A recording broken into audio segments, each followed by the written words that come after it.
muraho mwegere hino tuganire.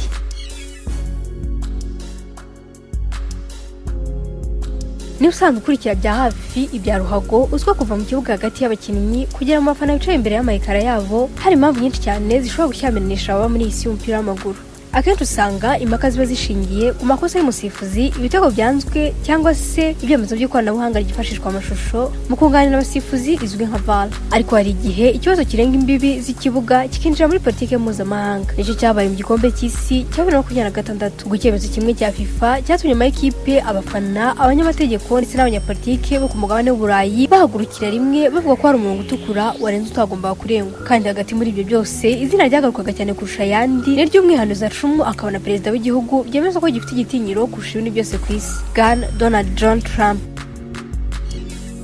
Byose byatangiye mu mukino wa Leta Zunze Ubumwe za Amerika na Bosnia na Herzegovina. Wakibaza uti byahenze gute? Rutahizamu w'ikipe iherutse gusezererwa isebejwe n'Ububirigi, Reba wari umaze kuba umwe mu bakinnyi bitwaye neza muri irushanwa, yawe ikarita itukura nyuma yo kwandagira tariki y'umuharuro. Nk'uko amategeko ya FIFA abiteganya, iyo umukinnyi yawe ikarita itukura ahita asiba umukino ukurikiyeho. Itegeko ryubahirijwe imyaka myinshi kandi ridakunze kugirwaho impaka. Nta muntu wari witeze ko Bargon azagaragara mu mukino wa kimwe cya munani wagombaga guhuza Amerika n'Ububirigi. Nyamara ibintu byose binduka mu buryo butunguranye. Mu gihe abantu bose bari bazi ko Bargon yamaze guhagarikwa, nakubiswe n'inkuba bambonye Megan Brand na Monica Alba b'ikinyamakuru mpuzamahanga rutura cyitwa NBC News bashyize hanze inkuru yahawe umutwe ugira uti Trump says he asked FIFA to review US soccer star Bargon's suspension. Ibi ugereranyije mu rurimi rw'iwacu byasuguraga ko rwose perezida wa Leta Zunze Ubumwe za Amerika Donald Trump yemeye ko yahamagaye perezida wa FIFA Gianni Infantino akamusaba gukurwaho ry'ibihano byafatiwe Bargon. Trump yavuze ko yabonaga ko Bargon yaragiriwe urugomo ruherekejwe n'akarengane ndetse asaba ko icyemezo cy'ikarita itukura cyasubirwamo bwangu. Ubyumvisha gutya ushobora kugira ngo imukambwe imyaka 80 ari gutera ubusa, ariko ndagira ngo umenyeshe ko rwose nyuma y'amasaha make gusa FIFA yatangaje ko ishyize mu bikorwa ikurwaho ry'ibihano bya Bargon mu gihe cy'umwaka umwe, bityo agahita yemererwa gukina umukino wa kimwe cya munani. Ako kanya isi y'umupira yahise ikangarana.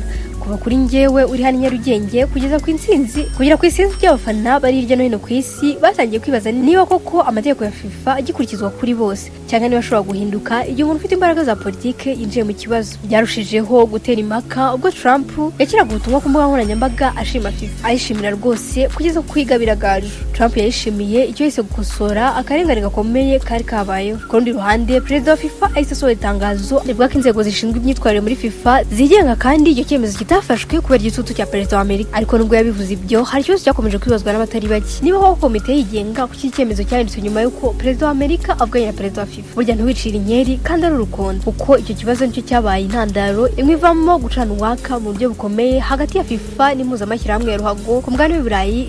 Icyari cyatangiye nk'impaka zerekeye ikarita itukura cyahise gihinduka ikibazo cyerekeye kwigenga kw'inzego ziyobora umupira w'amaguru ku rwego rw'isi. UEFA nivuga ko yabonye ku kwisubiraho nk'ikimenyetso cy'uko politike ishobora gutangira gutegeka ibyemezo byangombye gufatwa hashingiye ku mategeko y'umukino. Ku nshuro ya mbere mu myaka myinshi ishize, umwuka hagati y'inzego zombi watangiye gukomera ku buryo benshi batangiye kuvuga ko intambara nshya hagati ya FIFA na UEFA ishobora kuba yatangiye. Kuva uwo munsi ikibazo nticyari kikiri Bargon gusa, cyahindutse ikibazo cyo kumenya niba amategeko y'igikombe cy'isi agifite agaciro kamwe kuri buri gihugu cyangwa niba ashobora guhindurwa igihe abanyapolitike bakomeye babyifuje. Ubwo Trump ntiyaba yasopanyije UEFA na FIFA. Reka tubyinjiremo kandi ngo nako twanditse ntugire ngo nyuma y'uko FIFA itangaje ko Bargon yemerewe gukina umukino wa kimwe cya munani cy'igikombe cy'isi, impaka zahise ziva ku mukinnyi ubwe zijya ku mategeko. Nk'uko twabikomojeho ku musogongero w'icyegeranyo, abantu benshi ntibari bakivuga niba ikarita itukura yari ikwiye cyangwa itari. Ese FIFA yari ifite uburenganzira bwo gukuraho igihano cy'ikarita itukura kandi amategeko yayo agaragaza ko umukinnyi uhawe ikarita itukura ahita asiba umukino ukurikiyeho? Mu byo wakwita kwiregura cyangwa kwikura mu isoni, FIFA yasobanuye ko yakoresheje ingingo ya 27 yo mu gitabo cy'amategeko agenga imyitwarire iteganya ko urwego rw'ubutabera rwa FIFA rushobora guhagarika ishyirwa mu bikorwa ry'igihano mu gihe runaka rukagishyira mu gihe cy'igerageza. Ngiyi ni nayo ngingo kandi yari yakoreshejwe mu mwaka ushize kuri Cristiano Ronaldo ubwo yahabwaga amahirwe yo kudatasoza ibihano yari yarahawe byose. Cyakora ikibazo cyari gihari ni uko icyo gihe Ronaldo yari amaze kurangiza igice cy'igihano cye mbere y'uko igikombe cy'isi gitangira. Mu gihe kuri Bargon igihano cyagombaga kurangizwa umukino wari ukurikiyeho bagombaga gukinamo n'ikipe y'igihugu y'Ububirigi. Niho abatari bake bahari bavuga ko FIFA yahisemo gukoresha ingingo imwe ariko ikirengagiza izindi isobanutse neza. Nk'ubu nk'igika cya 4 cy'ingingo ya 66 yo mu mategeko amwe ya FIFA cyerekana neza ko umukinnyi ubonye ikarita itukura ahita ahagarika umukino umwe mu buryo bw'ako kanya. Imikarago yacyo ya nyuma inabyemeza neza rwose ko ibyo atari amahitamo cyangwa icyifuzo cy'uwari wese ahubwo ko ari itegeko. ndetse buri unateye akajisho ku mabwiriza yihariye yashyizwe hanze na FIFA agomba kugenga igikombe cy'isi cya 2026 nayo twanyujeho amaso dusanga arongera gushimangira ko umukinnyi uvuye mu kibuga yeretse ikarita itukura agomba gusimbuka umukino ukurikiyeho, hanyuma ibindi bihano bikaba byashobora kongerwaho nyuma bitewe n'uburemere yakoranye ibyo yahaniwe. ahubwo badi ubanze ari nayo mpamvu abanyamategeko benshi bakurikiranira hafi ibijyanye n'umupira batarinda ibi mu kwemeza ko FIFA yakoresheje ingingo imwe mu nyungu zayo ariko ikirengagiza izindi zari kugaragaza neza icyo yagomba gukora. Ibi byose byahise bituma icyemezo cya FIFA gitangira kunengwa n'abantu bafite amazina akomeye mu mupira w'amaguru. Mu bo wamenya ntekereza ko baguciye imbere bayobowe n'umudage Jurgen Klopp wigeze gutoza ikipe ya Liverpool. Klopp yavuze ko nima koko Trump na Gianni aribo bakemura ikibazo hagati yabo byaba urusazi bushyira mu bibazo icyizere abantu bagira umupira w'amaguru. Yavuze amagambo akomeye ati uyu ni umukino wacu si w'abanyapolitiki iritavuze umwe. Ibi kandi ntugire ngo ntibyahurijweho n'umutoza w'ikipe y'igihugu y'Ubwongereza Thomas Tuchel nawe rwose utarigeze yashujije ubwo yemeraga ko kubwe Balogun atarakwiriye ikarita itukura. Yavuze ko ikibazo atari icyo gusa. Yabajije ati nde wahinduye iki cyemezo? Yagihinduye ryari? Yashingiye kuki? Ese ejo undi mukinnyi nawe azajurira ikarita y'umuhondo cyangwa itukura? Kuri Thomas ikibazo cyari gushyiraho umurongo ugaragara aho amategeko atangirira n'aho arangirira. Uwahoze ari umusifuzi w'Ubwongereza Dermot nawe yavuze ko yatunguwe cyane n'icyemezo cya FIFA. Yibukije ko amategeko y'umupira asanzwe ateganya ko ikarita itukura ikurikirwa n'igihano kandi ko iyo biba muri Premier League Balogun ashobora kuba yaranahaniwe gusiba umukino irenze umwe. Kubwe icyari gitangaje si uko FIFA yategereje ko ikarita yari ikabije, ahubwo nuko yahinduye igihano kandi igasiga ikarita itukura ikiriwe. Ibintu yavuze ko bitari bisobanutse na gato. Bamwe mu basesenguzi nka Gary Neville, Roy Keane na Ian Wright nabo bazi ko kutaripana nabo banenze iki cyemezo. Bavugaga ko ikibazo kitari Balogun ubwe ahubwo ko cyashyize mu kaga icyubahiro cy'amarushanwa yose. Bibazaga uko FIFA asobanura uko undi mukinnyi azahanwa mu buryo budasanzwe kandi Balogun yarahawe ubusonerwe budasanzwe. Mu kanya gato ikibazo cyari cyavuye ku mukinnyi umwe kigahinduka ikibazo cyo kwizera amategeko ya FIFA. Iyo amategeko atangiye kugaragara nk'ashobora guhindurwa bitewe n'uwabigizemo uruhare cyangwa igitutu cy'abanyapolitike, icyizere cy'abafana n'abitabira amarushanwa tangira gukonkoba kandi ibyo nibyo byari bigiye gutuma UEFA itongera guceceka. Mu gihe FIFA yakomeje kwiregura ivuga ko yakurikije amategeko yayo, ku mugabane w'Uburayi ho haragiye gutangira igisubizo gikomeye kurushaho. UEFA yari igiye gutangaza ko FIFA yarenze umurongo utukura. Amagambo yaragiye gufungura indi ntambara nshya hagati y'izi nzego ebyiri zikomeye ziba mu mupira w'amaguru ku isi. Ubwo habyo kuvuga ko Balogun yemerewe kongera gukina ntibyahaye amahoro FIFA nk'uko bamwe babitekerezaga, ahubwo nibwo ibintu byashobora gufata indi ntera.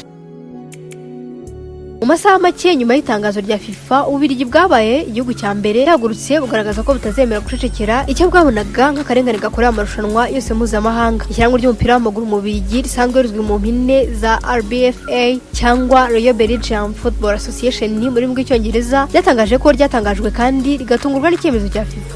Rivuga ko kinyuranyije n'amategeko igikombe cy'isi ndetse ko yarashyizwe mu mabwiriza FIFA ubwayo yari yahaye amakipe yose mbere y'uko irushanwa ritangira. Ryahise ritangaza ko rigiye gukoresha inzira zose zemewe n'amategeko kugira ngo rirengere uburenganzira bw'amakipe yose yitabira igikombe cy'isi. Nubwo benshi batekerezaga ko ikibazo kizagarukira ku Bubiligi, ntabwo byatinze kugaragara ko UEFA nayo yari imaze kurakara bikomeye. Mu itangazo rikarishye ritigeze risohora amagambo yoroheje, UEFA yavuze ko FIFA yarenze umurongo utukura. Risobanura ko guhagarika igihano cy'ikarita itukura hagati mu gikombe cy'isi ari icyemezo kitigeze kibaho kidasobanutse kandi kidafite ishingiro.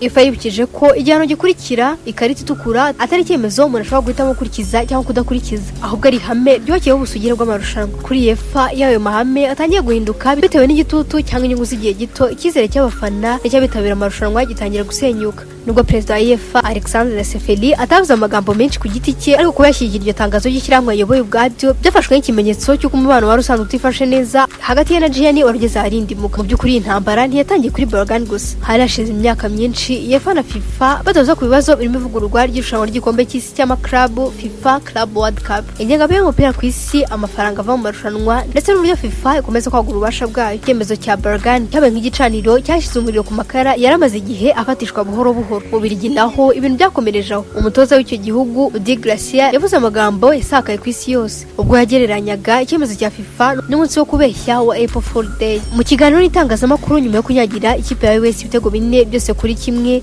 yagize ati sinanzi ko ku biro bya FIFA tariki ya 5 Nyakanga iba yahindutse iya mbere mata. Yakomeje avuga ko ishyirahamwe ry'umupira w'amaguru mu Bubiligi ritari ririmo kurengera ikipe y'igihugu gusa, ahubwo ryari ririmo kurengera ubunyangamugayo n'indangagaciro z'umupira w'amaguru muri rusange. RBFA ntiyagarukiye ku magambo gusa. ryasabye FIFA kopi y'icyemezo yafashe n'impamvu zose zatumye gihindura, ariko nkuko yabisobanuye nyuma aho guhabwa ibisobanuro ryahise ryoreza ibaruwa ibesha ko ibyo risabye bifatwa nk'ubujurire kandi ikaba bifite amasaha make cyane yo gutanga ibyangombwa. Nyuma yaho FIFA yaje gutangaza ko ubwo bujurire butemewe kuko Ububiligi butari bufite uburenganzira bwo kujurira icyo cyemezo. Ibi byashobora kongera uburakari aho abayobozi b'Ububiligi bashinje FIFA kuba yarashyizeho uburyo byatumye ubujurire bwabo buhita bupfa butaranatangira. Mu gihe impaka zari zimaze gufata indi ntera mu mupira w'amaguru, ikibazo cyageze no muri politiki y'Uburayi. Mu nteko ishinga amategeko y'umuryango w'ubumwe bw'ibihugu by'Uburayi, bamwe mu badepite bahise batangiza ubukangurambaga bwo gushaka ko hakorwa iperereza ryigenga ku ruhare rwa perezida wa FIFA Gianni muri iki cyemezo. Mu ibaruwa yagejejwe ku mashyirahamwe 27 y'umupira w'amaguru yo mu bihugu bigize umuryango w'ubumwe bw'Uburayi, abadepite basabye ko ayo mashyirahamwe yasaba FIFA gukora iperereza ku buryo icyemezo cyo gukuraho igihano cya Bargan cyafashwe. Bavugaga ko niba hari ibimenyetso byerekana ko abayobozi bakuru ba FIFA bagizweho ingaruka n'igitutu cya politike bagomba kubibazwa. Kugeza aha ikibazo cyari kimaze kurengera kure ikarita itukura ya Bargan cyari cyahindutse ikibazo cyo kumenyesha niba FIFA yagikora nk'urwego rwigenga rw'umupira w'amaguru ku isi cyangwa niba ishobora kujyanwa n'inyungu z'abafite ububasha bwa politike. Mu bihugu byinshi byo ku mugabane w'Uburayi, impaka zari zimaze guhinduka izo kurengera ubwisanzure bw'inzego za siporo no gukumira ko abanyapolitike batangira kugena ibyemezo bifatwa mu marushanwa mpuzamahanga. Mu gihe Ububiligi bwari burimo gutekereza kujyana FIFA mu nkiko nkemurampaka rwa siporo uzwi nka K-SportsCentre, UEFA nayo yaratangiye gutekereza ku zindi ntambwe ishobora gutera. Byagaragazaga neza ko ikibazo cya Bargan kitari kikiri inkuru y'umukino umwe cyangwa umukino umwe, cyari kimaze guhinduka intambara y'ubuyobozi, amategeko n'ububasha hagati y'inzego ebyiri zikomeye kurusha izindi umupira w'amaguru ku isi, kandi icyo cyari intangiriro gusa. Nyuma y'intambara hari hihishe ibibazo byinshi byari bimaze imyaka byubaka umwuka mubi hagati ya Gianni na Alexander. Bargan yabaye gusa ikibatsi cyatumye umuriro wari usanzwe ucumba uhita waka ku mugaragaro. Nubwo impaka zatangijwe n'ikarita itukura ya Bargan, uko iminsi yagiye ishira niko byagaragaraga ko ikibazo nyamukuru kitari uwo mukino. Bargan ashobora kuzibagirana mu myaka iri imbere, ariko icyemezo cyafashwe na FIFA gishobora kuzibukwa nk'ikintu cyahinduye umubano hagati y'inzego ebyiri zikomeye ziyobora umupira w'amaguru ku isi. Niyo mpamvu abasesenguzi benshi batangiye kwibaza niba iyi atari intangiriro y'intambara nshya hagati ya UEFA na FIFA, intambara ishobora kugira ingaruka zikomeye ku bazaza b'umupira w'amaguru. Hari n'indi mpamvu yatumye ibintu birushaho gukomera. Mu mwaka wa 2027 Gianni Infantino azongera kwiyamamariza kuyobora FIFA. Ku mpapuro amahirwe yo gutsinda aracyari menshi cyane. Mbere y'inkuru ya Bargan, impuzamashyirahamwe y'umupira w'amaguru muri Afurika CAF,